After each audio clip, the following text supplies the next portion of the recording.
이리 오너라 이리온. 14회입니다. 하여튼 올해 저와 함께 가장 같이 고생을 했던 박혜진 연구원 나왔습니다. 시장 전망 마켓 우리 전략 쪽도 굉장히 힘들었던 해인데 금융업종 담당자도 정말 그에 못지않게 힘들었던 것 같아요. 물론 다른 섹터들도 그렇지만 그냥 흘러내리는 느낌도 있고 그래가지고 올해 또 저희랑 같이 처음 호흡 맞추면서 고생 많이 했는데 사실 이번 자료 굉장히 고민하며 시작한 자료입니다. 그러니까 물론 간간히 계속해서 은행, 보험, 증권 계속 자료를 내왔는데 어떻게 보면 많은 얼마 전에 뭐 여기서도 얘기하시지만은 금융업종이 좀 그러다 보니까 약간 좀 소외된 느낌? 네. 한번 새롭게 시작한 자료니까 오늘 기대하고 들으셔도 됩니다. 하여튼 먼저 인사드리겠습니다. 윤쌤 윤조입니다. 네, 안녕하세요. 이베스트 금융담당 박혜진입니다. 안녕하십니까, 송치호입니다. 미래가 크게 변할 걸로 보고 있고요. 미래 사람들이 어떻게 먹고 살지, 어떻게 돈을 벌지 열심히 연구하고 있습니다. 오늘 미래의 금융상 정말로 매우 기대 중. 시그니처 멘트. 네, 안녕하세요. IM영업팀 염승환 차장입니다. 반갑습니다. 네. 안녕하세요. 이거 정말 따끈따끈한 자료인데 그러니까요. 아침부터 우리가 해프닝이 있었죠. 표지. 네네. 우리가 사람의 눈이 든 거예요. 그러니까 아무리 봐도 안 보이다가 나중에 알았죠. 이거 선이 하나 있어야 되는 두 개 있고 인터넷은 제대로 고쳐져 있어요. 네, 그렇습니다. 혹시 인쇄물 갖고 계신 분들은 저희가 나중에서 알았던 거고 아까 하던 얘기 잠깐 이어서 가면 한 몇 개월 동안 막 이제 우리가 제시했던 몇몇 종목들에서 막 바이오도 좀 있었고 막 그러신 분들이 있었는데 정말 박혜진 연구원도 같이 고민 많이 했었고 그랬는데 요 자료에 좀 의미를 둔다면 이런 거예요. 최근에 중국에 대한 얘기도 많이 하고 미국에 대한 이야기도 많이 하는데 본질적인 질문을 하는 게 에너지스타 본다면 도대체 중국의 금융상은 어떻게 구성되어 있는 거지? 중국의 위기가 온다는데 금융이 단단하면 별일 없지 않았을까? 일단은 뭔지부터 궁금하다. 그런 차원에서 질문을 던지기 시작한 자료고 이 1회고 아마 미국도 하고 종합해서 한다고 그러니까 뭐 언제 할지 모르겠지만 한번 2탄은 나오는 걸로 오늘 일단 중국 편부터 들어보겠습니다. 네. 알겠습니다. 그럼 이제 2페이지부터 차근차근 좀 설명을 드릴게요. 이거 PT 자료로. PT 자료로 설명을 드릴게요. 이 그림이 재밌더라고요. 그러니까 이 자료는 총 3파트로 구성이 돼 있어요. 그러니까 오늘 우리 치호 과장님이 진짜 좋은 단어를 말씀을 해주셨는데 올드 이코노미랑 뉴 이코노미로 좀 구성이 되어 있습니다. 중국 금융 산업에 대해서 우리가 전회가 유통도 기존의 유통업체랑 소위 인터넷 플랫폼 업체를 갖고 했었어요. 계속 그거야 지금. 올드와 뉴의 대결. 이것도 올드와 뉴네. 박혜진 연구원이 아침에 제가 그전 읽어보지 않았는데 발표를 잘 하시잖아요. 그래가지고 듣는데 똑똑똑똑 이해가 잘 되더라고요. 그래서 올드 이코노미랑 뉴 이코노미로 구성되는 거. 그게 다예요. 근데 나머지 설명해 주세요. 그래서 이거는 이제 제가 처음으로는 이제 중국의 금융 산업의 개관 에 대해서 말씀을 드릴게요. 그러니까 중국이 어떻게 금융산업이 발전을 해왔고 은행, 증권, 보험 산업은 어떤 형태를 갖추고 있는지 이게 첫 번째 파트고 두 번째는 그럼 이런 환경 하에서 도대체 왜 핀테크가 발달할 수밖에 없었는지 중국만 특히 더 그렇죠. 그거에 대해서 원인을 분석하고 마지막으로는 그럼 지금의 중국의 핀테크는 어떻고 앞으로 어떻게 될지 이렇게 총 3파트로 좀 구성이 되어 있습니다. 그래서 이제 2페이지부터 먼저 설명을 드릴게요. 중국은 그러니까 제가 이게 78년에 마오쩌둥이 이제 사회개혁 체제에서 자본주의를 도입하기 시작된 때부터 좀 이렇게 자료를 리서치를 했었어요. 그러니까 요때 이제 처음으로 원래 중앙은행이 하나만 있었는데 중앙은행이랑 상업은행의 기능을 분리시킵니다. 그러면서 이때 중국 4대 국유은행이 탄생을 해요. 이때 처음 생긴구나. 이때 처음 생겼어요. 이게 뭐냐면 공상은행, 농업은행, 건설은행, 중국은행 이 네 개 은행이 드디어 생기기 시작합니다. 그리고 이제 2단계는 요거를 이제 쭉 이제 흘러오다가 3단계에서 큰 변화를 맞이하게 되는데 그게 계기가 2001년 WTO 가입하게 되면서요. 어마어마한 사건이었어요. 네, 맞아요. 이게 맞아요. 2000년 버블의 출발이야. 역시 이게 스트레티지스트. 중요한 거 말할까? 그 당시엔 잘 몰라. 당시엔 몰라. 지나고 나서 알아. 이게 좀 창피한 얘기인데 G20가 이제 우리가 최강 이코노미스트가 맨날 하는 말 있어요. 우리 그때 최강 이코노미스트 저희 RA였으니까 2009년 4월에 G20가 열리는데 막 우리가 기다리고 있었어. 뭐가 나올 것이다. 아무것도 안 나오고. 그래서 우리가 내가 이제 또 뭐 쓴다고 그때 금융위기 다음이니까 장만이 빠지니까 안 좋게만 써. 애널리스트들은 또 그래서 이렇게 합의도 안 되고 있고 공조가 안 되고 있고 막 썼어.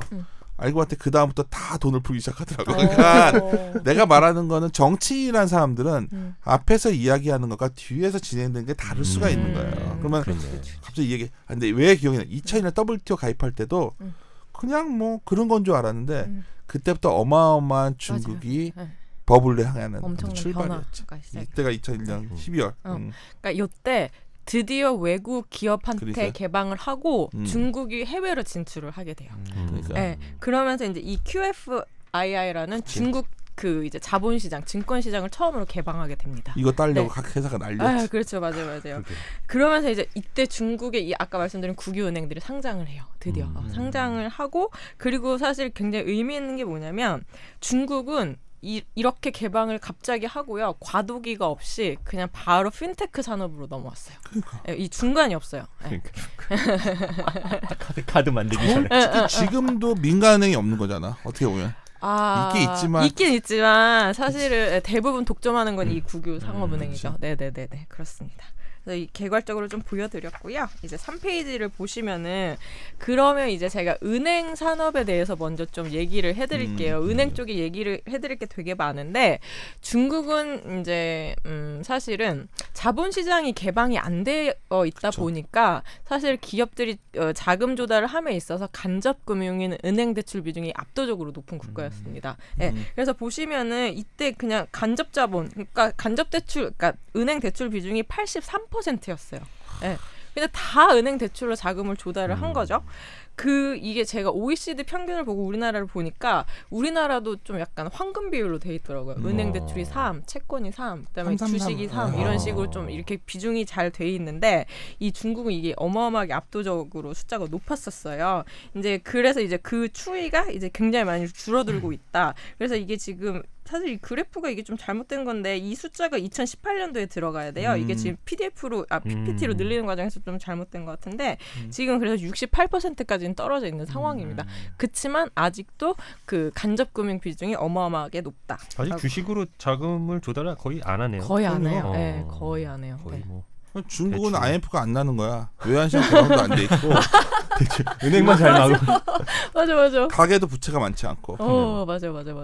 그냥 어쩌면 지방 정부 부채 있고 뭐 이런 거지. 좀 달라요 규모는. 역시 잘 아시는구나. 왜냐하면 여기는 그림이 없는데 제가 보여드리면 좋은데 이 자료에 있어요. 말해줘야죠. 자료에 지금 센터장님이 말씀하신 것처럼 자료에 잠깐 17페이지 보시면 되는데요. 17페이지의 그림 이거 16번을 보시면 되는데 보시면 은행 대출 자산에서 기업 대출이 대부분이에요. 그러니까. 네, 가계 대출 비중이 되게 적어요. 빚이 없네. 네. 중국은 터지면 가게가 안 망하기 때문에 버틸 수 있는 나라야. 그러니까 시진핑이 악착같이 지금 미국과 한판 해보려고 하는 게 뭐 자본시장 개방 안 돼 있으니까 버티면 되고 가게들 부채 없고 그치. 기업은 정부 부채도 적어. 그러니까 정부가 돈 기업에 넣어버리면 되거든. 되게 심플하네요. 그렇죠. 은행이 위기라 그러는데 은행만 잘 막으면 위기가 없네.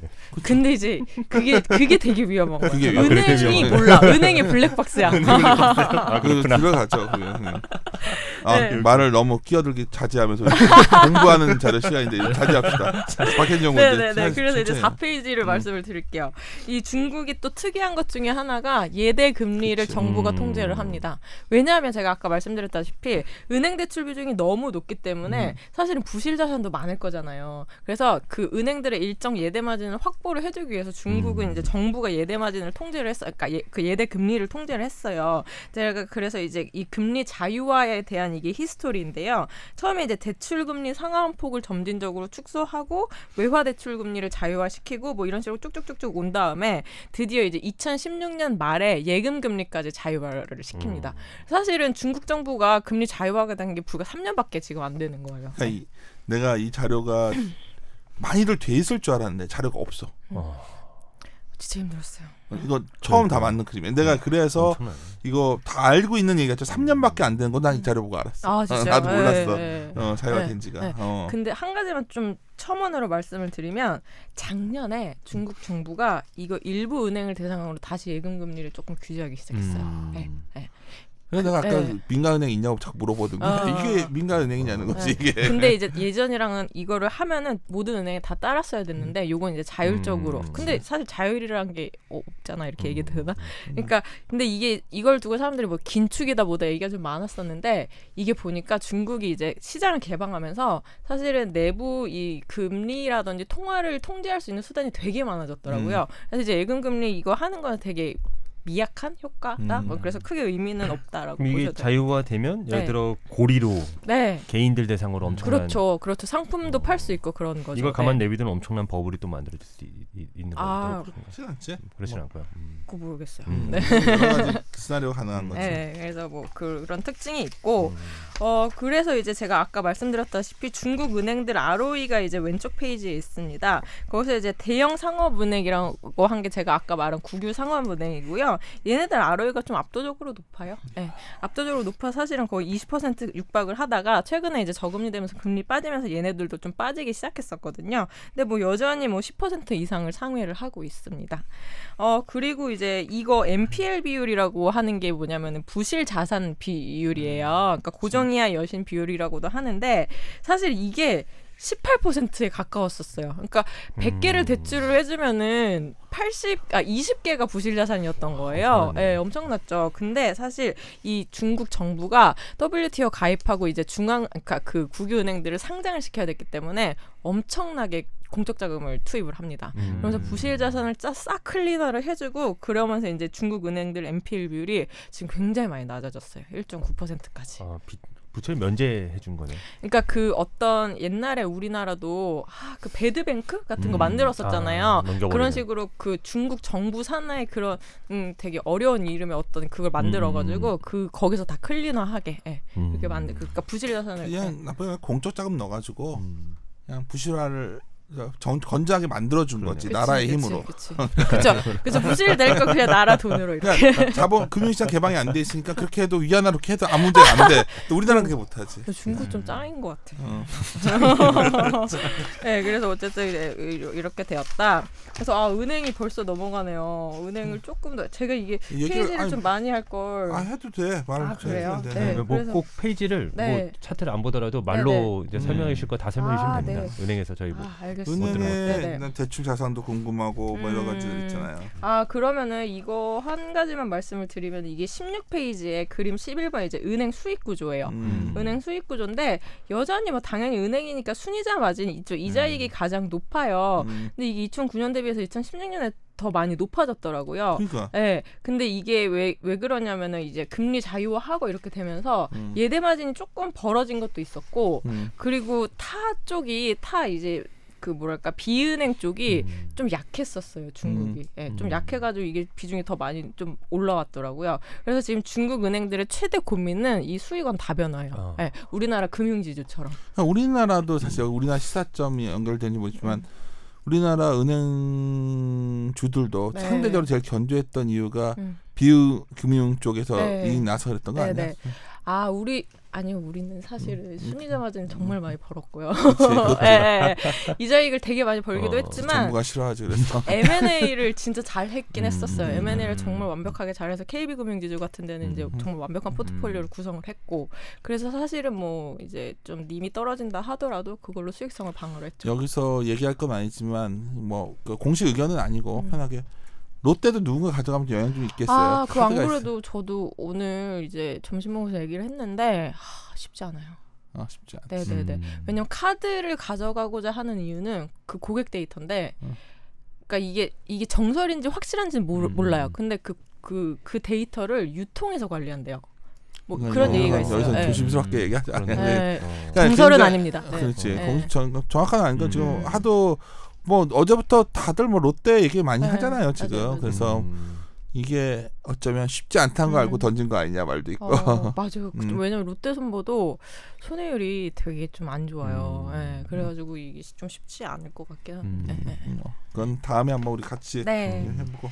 그래서 이제 은행은 그 정도로 마무리를 하고요. 여기 이거 은행은 그래도 좀 알아요. 근데 중국의 보험사는 안방보험밖에 몰라. 한국에 들어왔었기 때문에. 안방보험 그 유명한 안방보험. 보험은 어떤 시장이에요? 중국의 이제 보험 시장은 일단 6페이지를 보시면요. 그 아직도 두 자릿수 고성장을 하고 있는 굉장히 지금 뭐랄까 성장성이 되게 큰 아직도 산업이에요. 그 이유를 보시면은 그 다음 페이지에 있다. 7페이지를 보시면 되는데 이게 보험 침투율을 국가별로 제가 좀 정리를 해놓은 겁니다. 이 보험 침투율이라는 건 뭐냐면 전체 국가 GDP 대비해서 수입 보험료가 차지하는 비중이에요. 그러니까 이게 높으면 높을수록 사람들이 보험을 가입을 많이 한다는 뜻이죠. 우리 대만은 왜 이렇게 높은 거예요? 잘 모르겠어요. 네, 모르겠어요. 내가 요새 대만에 꽂혀 있어서. 아, 그래요? 네, 대만이 우리나라 시총도 비슷하고 IT 비중도 비슷하고 훨씬 밸류에이션이 비싼 이유가 뭘까 그런 고민을 해서 염동찬 연구원과 하고 있는데 대만 한국도 되게 높네요. 근데 제가 이걸 미루어 짐작컨대 중국의 케이스를 보고 이거를 보면은 왜 대만이 높다라고 하면 이 보험은 좀 빠르게 학습되면 학습될수록 이런 경향을 나타내요. 그러니까 사실 보험 상품이 되게 생소하잖아요. 네. 그러니까 그런 거를 이제 국민들이 그 과거부터 빠르게 학습을 한 국가들이 보통 이 비중이 되게 높더라고요. 근데 중국은 사실은 보험회사도 하나밖에 없었고 개방된 게 좀 늦었어요. 은행보다 한참 늦었고 그래서 보험에 대한 학습이 되게 낮았던 거죠. 그래서 중국은 지금 여기서 가장 낮아요. 그러니까 세계 평균이 지금 한 8% 정도 되거든요. 근데 중국은 4.3%밖에 안 됩니다. 그러니까 고성장을 지금 할 수밖에 없는 산업이에요. 네네. 그리고 중국 보험회사에서 되게 특이한 게 뭐냐면 여기 7페이지에 오른쪽 그래프를 보시면 되는데 자산운용에 은행 예금이 있어요. 이게 뭐야? 이거 너무 특이하죠. 자산 운용을 해야 되는데 왜 자산을 돈을 그냥 은행에다 넣어놓는 거야. 예금 이자 받는 거야. 특이하죠. 좀 있나 봐요. 그럴 리가 없죠. 예금금리가 높아서. 이게 왜 그러냐면 설명을 드릴게요. WTO 가입 이전까지는 중국의 보험사는 국내의 자산에만 투자할 수가 있었어요. 해외 투자가 못했었어요. 그러니까 그냥 어쩔 수 없이 그냥 은행에다 넣어놓는 거예요. 왜냐하면 중국이 채권을 많이 발행하지도 않잖아요. 뭐 회사채를 많이 발행하지도 않고, 그러니까 상품이 너무 제한적이었던 거지. 그래서 어쩔 수 없이 은행 예금 비중이 이건 사실 2013년 그래프 옛날 그래프 보면 진짜 엄청 높았어요. 난 궁금한 게 보험에 늘 이유가 없는 것 같아. 왜냐면 은행 예금에 넣는 게 낫지. 거기서 코스 떼고서 이익 만드는 거잖아. 일종의 이익. 그렇죠. 그래서 사실 자산운용 이익률이 되게 부진했었어요. 보험은. 근데 보시면 이게 비중이 되게 드라마틱하게 줄어들잖아요. 이게 뭐냐면 지금 중국 돈이 풀리고 있다가 여기서 나오는 거예요. 이 엄청나게 그러니까 보험에 있는 돈이 나와서 여기서 보면은 해외 각지로 투자하기 시작한 거죠. 이 데이터에서 좀 내가 궁금한 기타가 뭐예요? 기타가 바로 대체예요. 불안하다 중국. 보험사가 대체 투자를 이렇게 많이 하네. 그러니까 안방보험이 막 우리나라 보험사 인수하는 거, 막 부동산 사는 거, 빌딩 사는 거 다 이거네. 돈으로 중국 자본이 들어온다는 게 알고 봤더니 거기 예금 넣어놓느니 그렇죠. 여기 가서 부동산이라도 사놓으면 되겠다 들어왔다가 여기서 일도 안 나오면 팔고 나가야 되는 애들이네. 그렇네.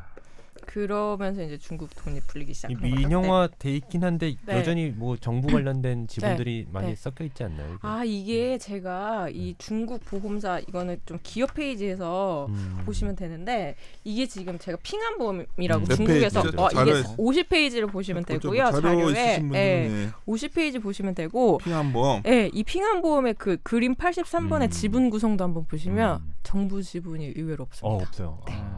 의외로 우리가 정부 지분이 음모론처럼 이렇게 의심할 뿐이네요. 근데 이 대주주 이 그룹에 대해서 좀 알아보기는 해야 되는데 이게 그냥 무슨 유통이랑 생산 관련 업체예요. 근데 만약에 이 그룹의 지분이 정부가 대다수다 그러면 사실은 간접적으로 지배를 받는 건 맞죠. 그래서 보시면 이게 뭐 JP모건, 체이스라든지 얘네들의 대주주예요. 그렇네요. 그렇지. 티아는 이따 나중에 뭐 이런 식으로 구성이 돼 있고 뭐 중국의 보험 산업은 그리고 이게 자료를 더 넣을 거 너무 아쉽다.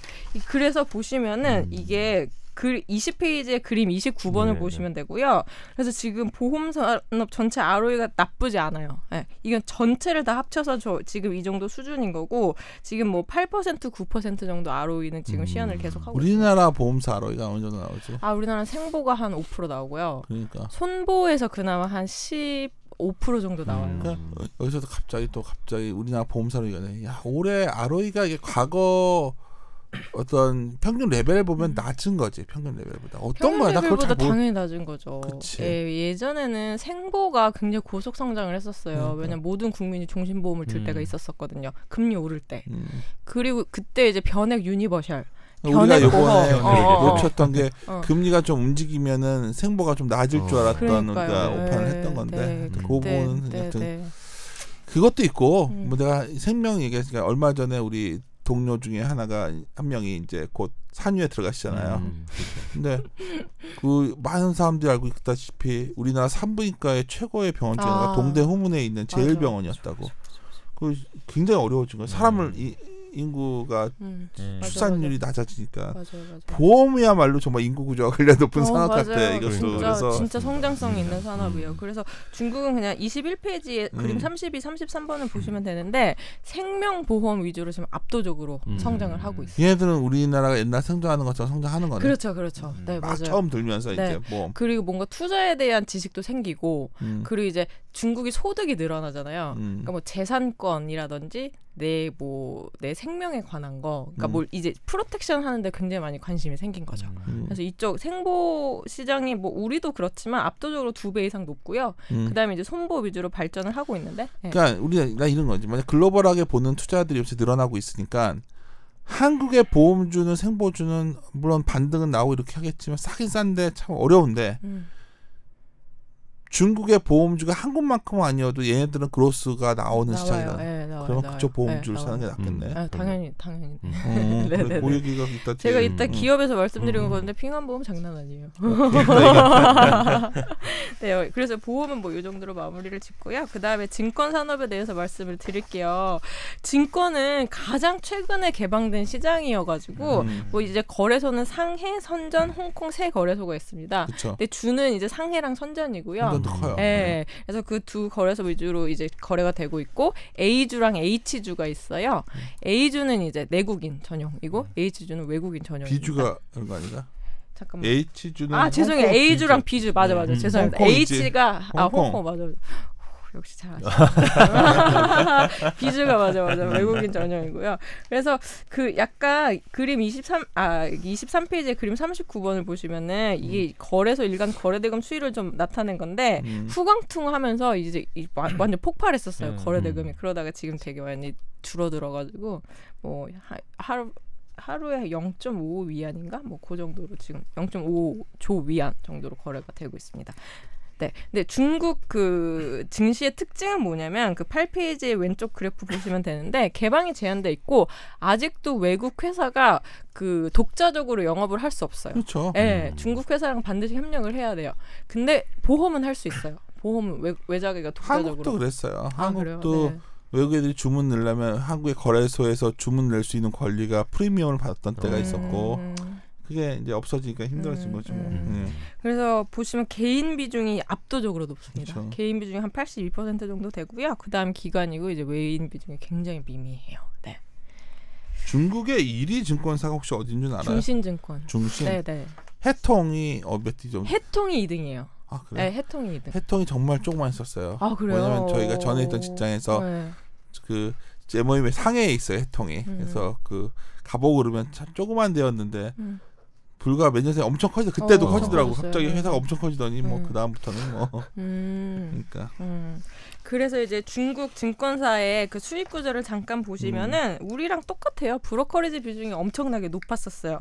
근데 이 중국 증권사들은 해외 진출을 하면서 사실 해외 회사들을 M&A를 굉장히 좀 공격적으로 했었어요. 그러면서 지금 수익 구조가 굉장히 많이 다변화가 됐고요. 특히 지금 중국 정부가 IB랑 자산관리 쪽을 되게 많이 육성을 하려고 해요.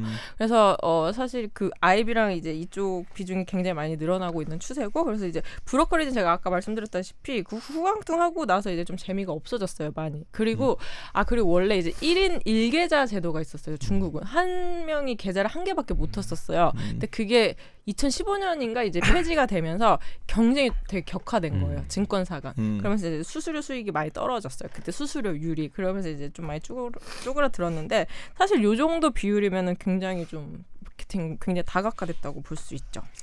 우리가 이제 1부에서는 중국의 증권, 은행, 보험을 이제 짧게 훑어보고 다음 핀테크 갈 건데 여기서 잠깐 우리가 얘기를 해보죠. 중국, 그러니까 난 이런 고민이에요. 우리나라 금융업은 좀 약간 인기가 없잖아요. 제가 결론이 궁금한 게 이 자료를 쓰고 나서 그게 아니라 한국은 그런데 뭐 한국도 좋은 게 있고 이런 상황인데 한국보다는 중국 금융업 투자하는 게 나아요? 당연하죠. 왜냐하면 중국은 옛날 우리나라 90년대 같아요 지금. 한참 성장할 그럴 시기 같아요. 뭐 물론 GDP 성장률이 떨어졌다고는 하는데 금융산업이 워낙 낙후돼 있어서. 근데 중국은 막 이렇게 산업을 이렇게 좀 더 이제 들어가서 공부를 더 해야겠지만 뭔가 불안 위험 요소는 없어 중국의 금융회사들을 투자했을 때? 그게 그러니까 사실은 리스크에 대해서는 자료가 완전 없더라고요. 그래서 저도 그게 되게 아쉽긴 한데. 내가 왜 무슨 말 하냐면 자본시장이 IMF 때 개방하면서 우리나라 은행과 증권사가 제일 많이 망했거든. 그렇지? 그러니까, 그러니까 이거와 좀 다른 상황이지만 나는 이제 얼마 전에 이제 우리가 이런 자료를 박희진 영이 써서 이제 이걸 한번 시사점이 뭘까를 지금 이제 현황 조사 정도인데 했더니 또 어떤 친구는 만약에 결국 무역 전쟁이 어느 정도 마무리 국면에 가면 서로 미국이 자본시장을 좀 열어주지 않을까? 그러면 중국의 그 금융회사의 경쟁력이 있겠는가? 뭐 이런 말을 하는 사람들도 있더라고. 너무 막연한 얘기인가? 경쟁력. 그렇죠. 지금은 뒤에서 이제 정부라는 굉장히 든든한 지원군이 있으니까. 근데 되게 뭐랄까 잘 모르고 계시는 건데 중국의 공상은행이요. 전 세계 1등 은행이에요. 맞아. 지금 11년 연속 더 뱅커 선정 1등 은행이거든요. 시티은행이 아니에요. 네네네. JP모건 이런 데가 아니에요. 네. 근데 또 그것도 맞는 말인데 당연하지. 중국 공사은행이 아니라 이쪽에 한국은행이니까 중국. 그렇죠. 근데 우리나라 한국은행은 은행업만 안 하잖아요. 그렇지. 그렇지. 그 공상은행은 이제 상업은행을 분리해서 한 건데 공상은행이 이게 전략이 기가 막혔어요. 이 회사가 이제 해외 진출을 시도를 하면서 전 세계 40개국의 지점이 400개인가 있어요. 근데 남아프리카에도 있대요. 지점이. 그러니까. 네. 거기서도 돈을 번대요. 대단하네요. 네. 그 신기하더라고요. 그리고 기업에서 이거 원래 말씀드리려고 그랬는데 공상은행 총자산이 4,000조 원입니다. 4,000조요? 네, 4,000조 원이요. 네. 내가 중국을 모르고 우리가 하는 거야. 한국은 중국의 우리나라가 조공국이었잖아. 중국 그러니까 표현이 좀 그런데 큰 나라지 훨씬. GDP 몇 배인데. 네. 작년에 이자 수익만 85조 원 수치했어요. 그래서 이제 중국 한 회사가 중국 금융주 그래서 투자하시는 분들 보면 네. 그래서 이제 은행은 GDP 따라가고 네. 중국의 이제 보험은 이제 뭐 예를 들어 손해보험 말씀하신 대로 손해보험 같은 건 사실 1인당 1 커버리지도 안 될 정도로 뭐 이제 막 설계사들 퍼져나가는 구조라면서 이제 중국 관련 금융주들을 막 많이들 막 보시고 투자하시고 그러잖아요. 근데 그 투자 포인트는 이제 성장성이죠. 성장성. 네. 왜냐하면 모든 산업은 그로스가 나와줘야 돼요. 그러니까 한국이 은행도 그렇고 보험도 그렇고 증권도 그렇고 매력이 없는 게 성장성이 이제 안 나오잖아요. 예. 그러면서 굉장히 매력적으로 볼 수 있는 거죠. 오케이. 어쨌든 중국하면 사실 이런 올드 쪽보다는 신경제 쪽에 관심이 많으니까 우리 잠시 쉬었다가 2부에서 중국과 핀테크에 대해서 한번 해봅시다. 우리가 한국은 이제 하려고 하고 있는데. 그럼 1부 마무리하겠습니다.